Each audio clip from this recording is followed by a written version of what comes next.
వసంతవల్లరి వీణులతో వీక్షించండి. వసంతవల్లరికి స్వాగతం. ఈనాటి వసంతవల్లరిలో సుప్రసిద్ధ కథా రచయిత శ్రీ ఆదూరి వెంకట సీతారామమూర్తి గారి రచన చెర వింటారు.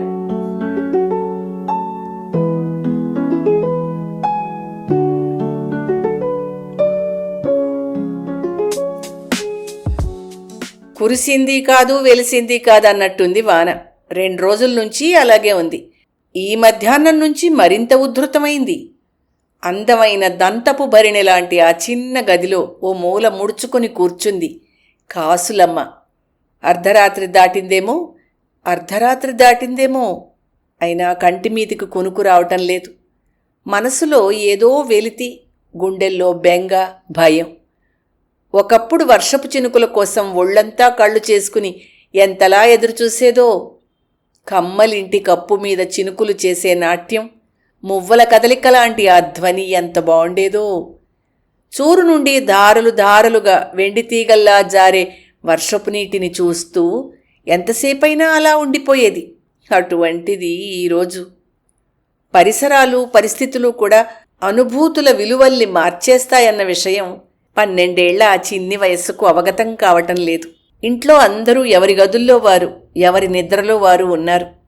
వర్షపు అలజడి తప్ప అంతా స్తబ్దుగా ఉంది. నెమ్మదిగా లేచి కిటికీ రెక్క తెరిచింది చిన్నారి కాసులమ్మ.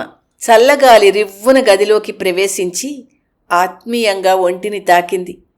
కాస్త చల్లనిపించినా ప్రాణం లేచొచ్చినట్టు అనిపించింది. బయటంతా నిర్మానుష్యంగా ఉంది. ఆ చీకటి రాత్రికి పహారా కాస్తూ వీధి దీపాలు. దూరంగా రైలు కూత వినిపించింది. కాసులమ్మ గుండెలు ఒక్కమారు దడదళ్లాడాయి. ఏడాది క్రితం ఆ రోజు ఇలానే ఒంటరిగా భయపడింది, ఒంటరిగానే దుఃఖించింది. చివరికి ఒంటరి కాక తప్పలేదు. గతం తాలూకు జ్ఞాపకాల నీడలు కళ్ల ముందు తెరలుగా కదలాడసాగాయి.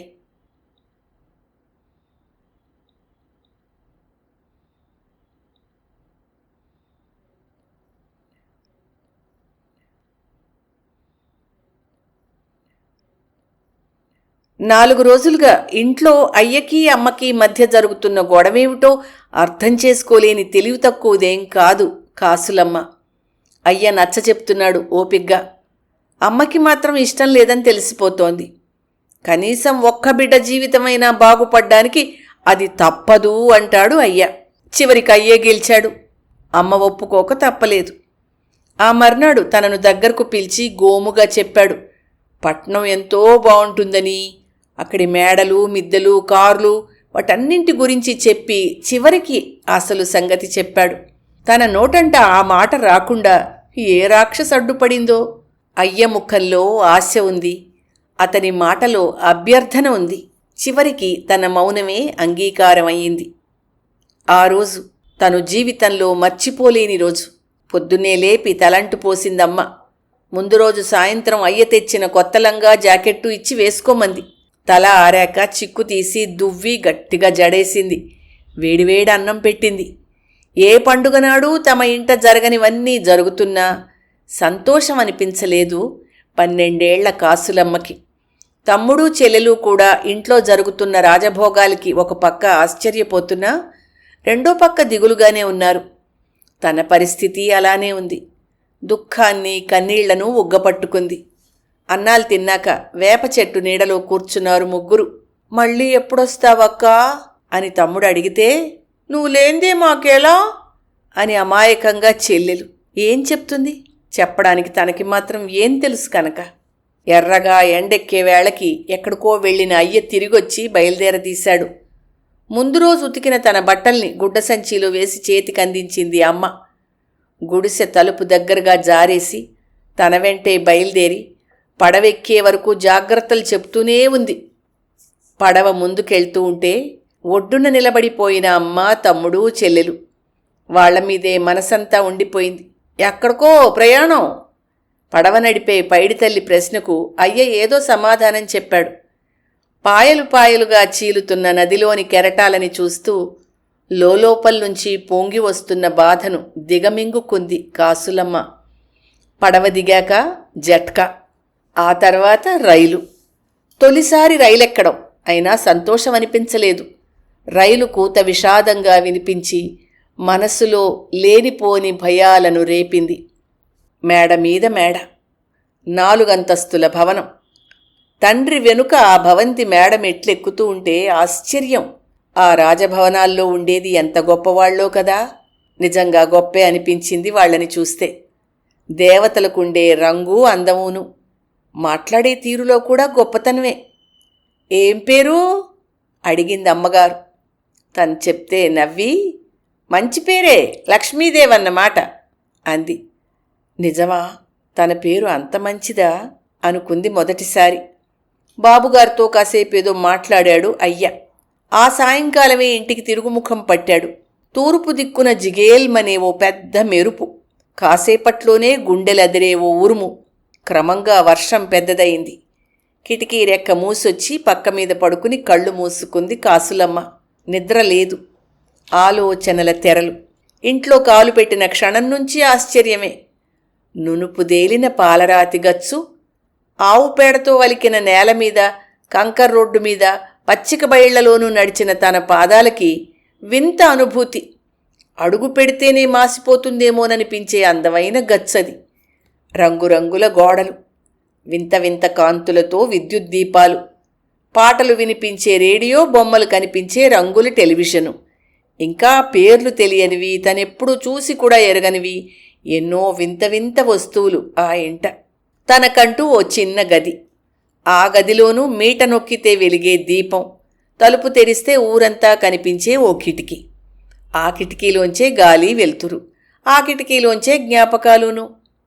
తెల్లారైదింటికి నిద్రలేచి తన పనులు తను చేసుకుని అమ్మగారికి ఇంటి పనుల్లో సాయపడ్డం, వాళ్లతో పాటే కాఫీ, టిఫిను, భోజనం. అంట్లు గిన్నెలు తోమడం, వంటలో సాయం చేయడం, అన్ని గదులు తడిగుడ్డతో తుడవడం, చాకలి ఉతికారేసిన బట్టల్ని ఆరాక మడతలు పెట్టడం, అవసరమైన బట్టలు ఇస్త్రీ చేయించి తీసుకురావడం, చిన్న చిన్న బజారు పనులు చేయడం, కుండీల్లోని పూల మొక్కలకు 2 పూట్లా నీళ్లు పోయడం. ఇలా అది ఇది అని లేదు. ఇంట్లో ఉన్నవాళ్ళు ఏ పని చెప్తే అది నమ్మకంగా చేయడమేను. ఇంతకీ ఆ ఇంట్లో ఉండేది నలుగురు. అయ్యగారు, అమ్మగారు, అరుణమ్మ, అరవిందుబాబు. అరవిందుబాబుని చూస్తుంటే తమ్ముడే గుర్తొస్తాడు. పోలికలు కుదిరి కాదు, తన తమ్ముడికి కూడా ఇంత రాజా లాంటి బతుకు ఎందుకు లేదు అనిపించి. పాలు, పళ్ళు, బిస్కెట్లు వంటి ఆహారం, మడత నలగని మెరిసే బట్టలు, కాలికి రకరకాల జోళ్ళు, బోలెడన్ని పుస్తకాలు. ఇవేవీ లేకపోవడానికి తన తమ్ముడు చేసిన తప్పేమిటి అనిపించి. అరవిందుబాబు కంటే 6 ఏళ్లు పెద్దది అరుణ. 14 ఏళ్లుంటాయి. కానీ పోషణ వల్ల కాబోలు ఏపుగా 16 ఏళ్ల పిల్లలా ఉంటుంది. నిజానికి తను అరుణ కంటే 2 ఏళ్లు చిన్నది. కానీ అర్భకంగా ఉంటుందేమో 4 ఏళ్లు చిన్నదానిలా కనిపిస్తుంది. అరుణ ఆడపిల్లల కాన్వెంట్లో చదువుతోంది. కాన్వెంట్ డ్రెస్లో చూస్తే 13 ఏళ్ల పిల్లలా కనిపిస్తుంది. కాన్వెంట్ నుంచి వచ్చాక డ్రెస్ మార్చుకుని సాయంకాలం లంగావోణి గాని పంజాబీ డ్రెస్ గాని వేసుకుంటే అరుణ అందమే మారిపోతుంది. అరుణ, ఆమె స్నేహితురాళ్ళు రకరకాలైన బట్టలేసుకుని 2-3 భాషల్లో మాట్లాడుకుంటూ నవ్వుతూ కేరింతలాడుతుంటే చూడముచ్చటగా ఉంటుంది. అటువంటి జీవితమే జీవితం అనిపిస్తుంది.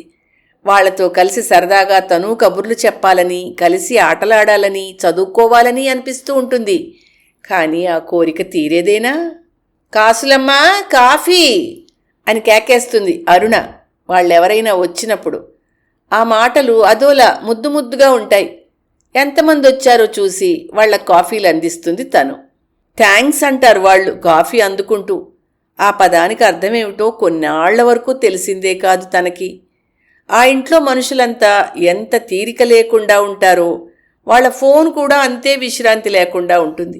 ఎప్పుడూ ఎవరో ఒకరు మాట్లాడుతూనే ఉంటారు. ఊళ్ళో వారితోనే కాక పై ఊళ్ళో ఉన్న వాళ్లతో కూడా అందులో మాట్లాడొచ్చునని తెలిసాక మనసు పరిపరి విధాల పోయింది. ఒక్కసారి అమ్మతోనో, తమ్ముడితోనో, చెల్లాయితోనో మాట్లాడితేనో అనిపించేది. కానీ ఎలా? ఆశ్చర్యంగా రోజులు గడిచిపోతూనే ఉన్నాయి. అన్ని సౌకర్యాలు ఉన్నా మనసు ఎల్లవేళలా ఇంటివైపే. బంగారు పంజరంలాంటి ఇంటి నుంచి బయటపడి తమ ఊరెళ్ళిపోయి తమ్ముడు చెల్లాయిలతో ఆడుకోవాలని, మొక్కల్ని కోళ్లని పెంచుతూ వాటి ఆలనాపాలన చూడాలని, తల్లికి పనిలో సాయపడాలని, ఆకాశం, వెన్నెల, ఎండ, పచ్చిక బయళ్ళు వీటిని చూస్తూ అనుభవించాలని ఇలా ఎంతగానో ఉండేది. కాని అయ్య తనను దిగవిడిచి వెళ్తూ చెప్పిన ఆ 2 మాటలు తన ఆలోచనలని అదుపులో పెట్టి కట్టిపడేసేవి. మునసబు దగ్గర అయ్య తీసుకున్న అప్పు తీరేదాకా తనకి ఈ చెర తప్పదు. వచ్చే 125లోనూ 100 మునసబు గారికి, 25 అయ్యకి. అదే ఒప్పందం. 2 ఏళ్లు ఎంతలో గడిచిపోవాలి. ఆ తర్వాత తను హాయిగా స్వేచ్ఛగా భవిష్యత్తును అందంగా ఊహించుకుంటూ గడుపుకొస్తోంది కాసులమ్మ. చినుకులు మళ్లీ పెద్దవయ్యాయి. గాలి జోరు కాస్త తగ్గింది. కిటికీ రెక్కల్ని మూసొచ్చి గుండెల వరకు దుప్పటి కప్పుకుంది కాసులమ్మ. రోజు మొత్తం మీద ఎప్పుడో ఒకప్పుడు ఒంటరితనం బాధిస్తూనే ఉంటుంది. ఆ ఒంటరితనం, అప్పుడొచ్చే ఆలోచనలు అంతకు ముందెన్నడూ తనకు లేవు. కళ్ళు మూసుకుంటే మళ్లీ జ్ఞాపకాలు. ఆ రోజు అయ్యగారు, అమ్మగారు, అరవింద్ బాబు సినిమాకి వెళ్లారు కారులో. అరుణకి పరీక్షలట, ఉండిపోయింది. ఆమెకు తోడుగా తను.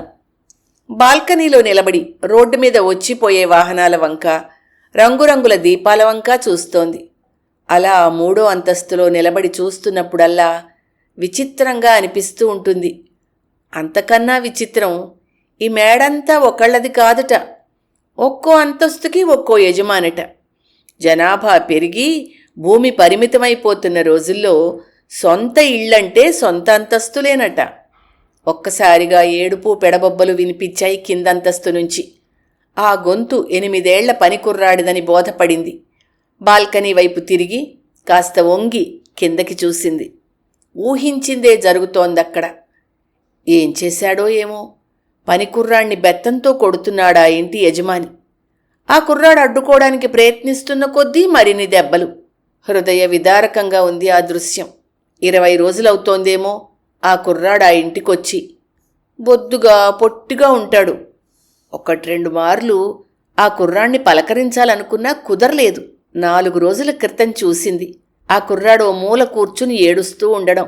ఇంట్లో ఎవ్వరూ లేనట్టుంది. వెళ్ళి పలకరిస్తే కళ్ళు తుడుచుకుని నవ్వడానికి ప్రయత్నించాడు. ఆ నవ్వులో 1 వంతు సంతోషం, 3 వంతుల బాధ. అడగ్గా కాసిన్ని వివరాలు చెప్పాడు. తండ్రి లేడట. తల్లి కుండలమ్మి సంపాదిస్తుందిట. 2 చెల్లెళ్ళున్నారట. బడి మానిపించేసి మేనమావ తెచ్చి ఇక్కడ పనిలో పెట్టాట. తిండి బట్ట పెట్టి 80 రూపాయలు తల్లికి పంపుతారట. అతడిది తన పరిస్థితే. ఏడుపుకు మాత్రం ఎంత అడిగినా కారణం చెప్పలేదు. పని భారమయ్యా, తిండి చాలక, తనవాళ్లు గుర్తొచ్చా. వాడి బాధ తన బాధగా తలచి ఆ రోజంతా ఆలోచించి ఆ తర్వాత మర్చిపోయింది. మళ్ళీ ఈరోజు ఇలా. కింద నుంచి వాడేడుపు మనసును కలచివేసేలా వినిపిస్తోంది. చుట్టుపక్కల వాళ్ళు మారు తొంగి చూసి మనకెందుకులే అన్నట్టు ఎవరిళ్లలోకి వాళ్ళు వెళ్ళిపోయారు. అదే తమ ఊళ్ళో అయితే ఇలా పట్టించుకోకుండా ఉండేవారా? నలుగురు కల్పించుకుని సమస్యను బయటకీడ్చి పరిష్కరించేవారు కాదు. కాసేపటికి ఆ కుర్రాణ్ణి లోపలికి లాగి తలుపేశాడు ఆ యజమాని. అంతటితో సద్దుమణిగింది. ఆ రాత్రి చాలాసేపటి వరకు నిద్రలేదు. కళ్ల ముందు తమ్ముడే కదలాడసాగాడు. తనలాగా ఆ కిందివాటా పనికుర్రాళ్లాగా తమ్ముడు కూడా అవుతాడా? ఆ 3వ నాడు కిందివాటా అమ్మగారు ఎవరితోనో చెప్తోంది. మా ఊరి నుంచి తెచ్చాం, పనికి సాయంగా ఉంటాడని. దేనికి లోడ్ చేయలే. ఇంటి మీద బెంగెట్టుకున్నాడో ఏమో. ఓ రోజంతా తిండి తినలే. వెళ్ళిపోతానని ఒకటే ఏడుపు. ఆయన నేను ఎంత చెప్పినా వింటేగా, అందుకే పంపించేశాం అని. ఆశ్చర్యపోయింది తను అది విని. నిజంగా అదే నిజమా?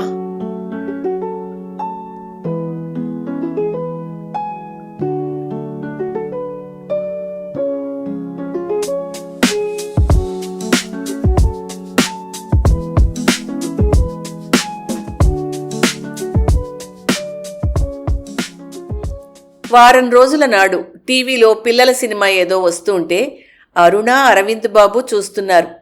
పని పూర్తి చేసుకొచ్చి తను ఓ మూల కూర్చుంది. భాష బోధపడలేదు, కానీ సినిమా ఎంత బాగుందో. ఆ సినిమాలోని కొన్ని దృశ్యాలు చూస్తుంటే ఒళ్ళు పులకరించింది కాసులమ్మకి. అలా సినిమా చూసి ఆలోచనలతో ఎప్పుడు నిద్రపోయిందో. తెల్లవారి అమ్మగారు పిలుస్తుంటే ఉలిక్కిపడి లేచింది. గబగబా తెమిలి పనిలోకి జొరపడింది. రాత్రి కాస్త తగ్గినట్టనిపించిన వర్షం ఈ ఉదయం మరింత ఉధృతమైంది. బంగాళాఖాతంలో వాయుగుండమంట. రేడియోలోనూ టీవీలోనూ దానికి సంబంధించిన వార్తలు, తీసుకోవలసిన జాగ్రత్తలు ప్రకటించారు. నదులు, వాగులు పొంగి ఊళ్లను ముంచెత్తుతున్నాయట. వంశధార నదికి కూడా వరదలొచ్చాయని పేపర్లో చదివి చెప్పారు బాబుగారు.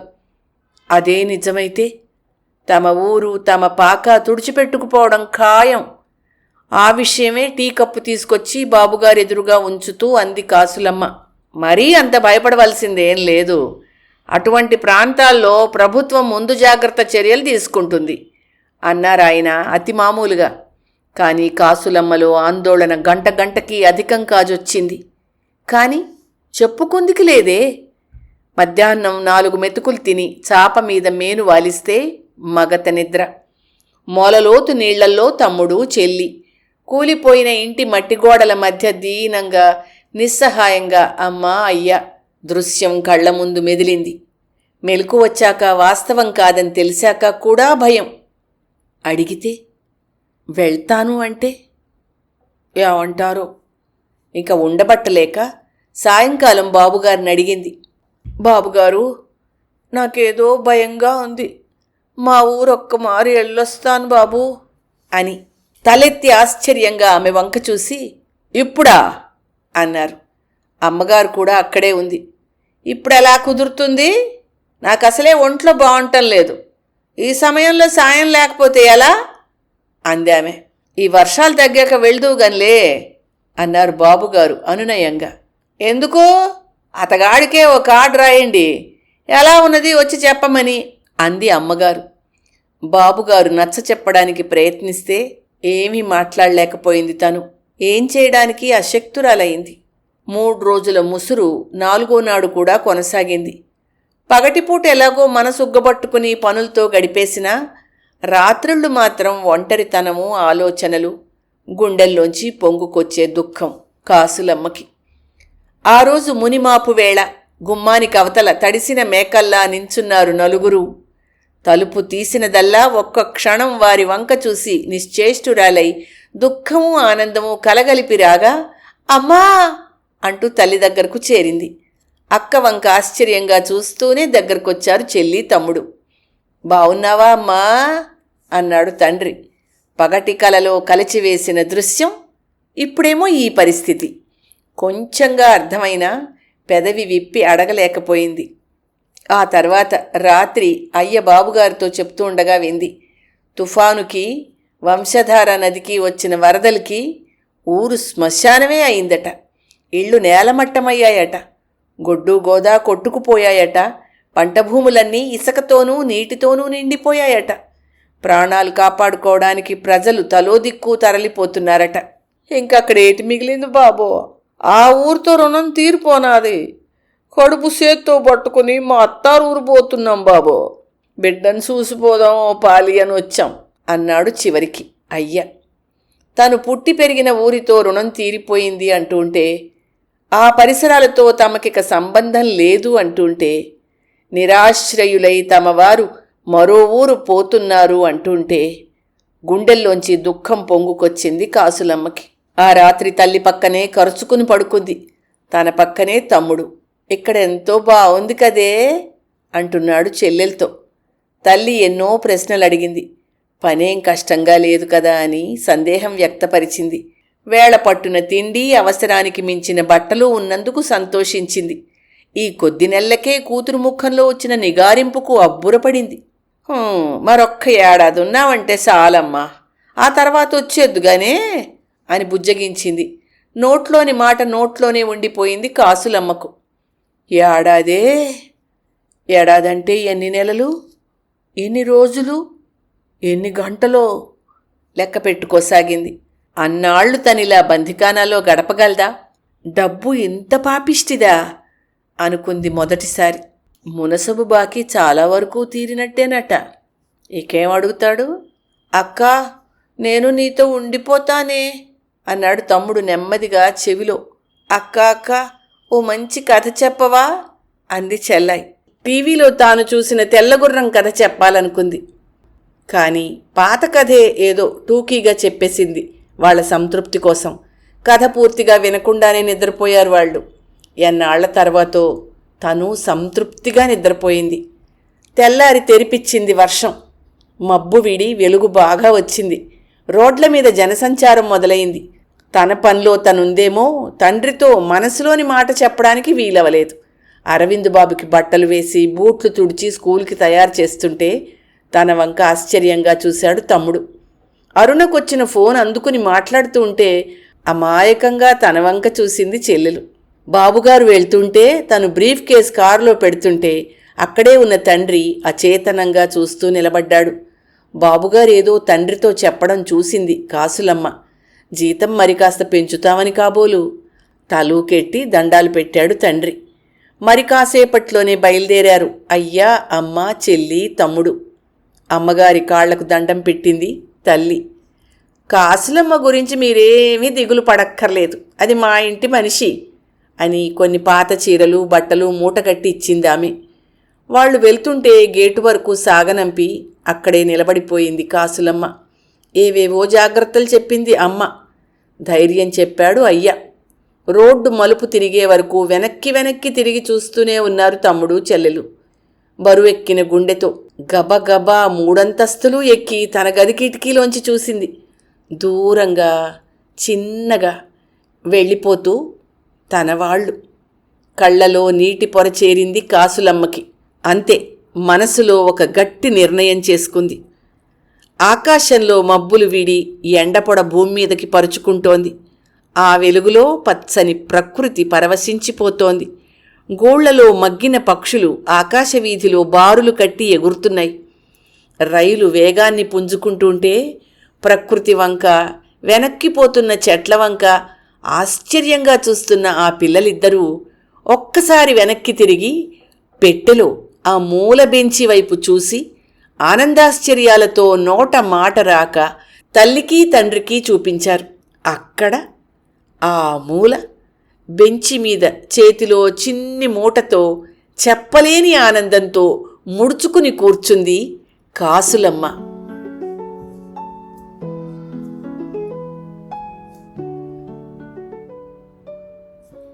వసంతవల్లరిలో ప్రఖ్యాత కథారచయిత శ్రీ ఆదూరి వెంకట సీతారామమూర్తి గారు రచించిన కథ చెర విన్నారు.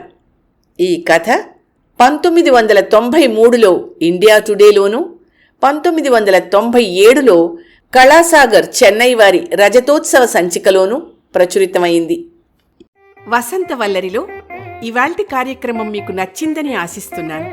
అందుకే లైక్ చేసి మీ మిత్రులకు బంధువులకు లింక్ను షేర్ చేసి మీ అమూల్యమైన అభిప్రాయాన్ని నాకు కామెంట్ బాక్స్లో తెలియచేయమని, వసంతవల్లరికి సబ్స్క్రైబ్ చేయమని విన్నవించుకుంటూ మీ వసంతలక్ష్మి అయ్యగారికి సెలవు. మరి థ్యాంక్ యూ. వసంతవల్లరి మిత్రులు, శ్రేయోభిలాషులు, వీక్షకులు, శ్రోతలు అందరికీ ఒక విజ్ఞప్తి.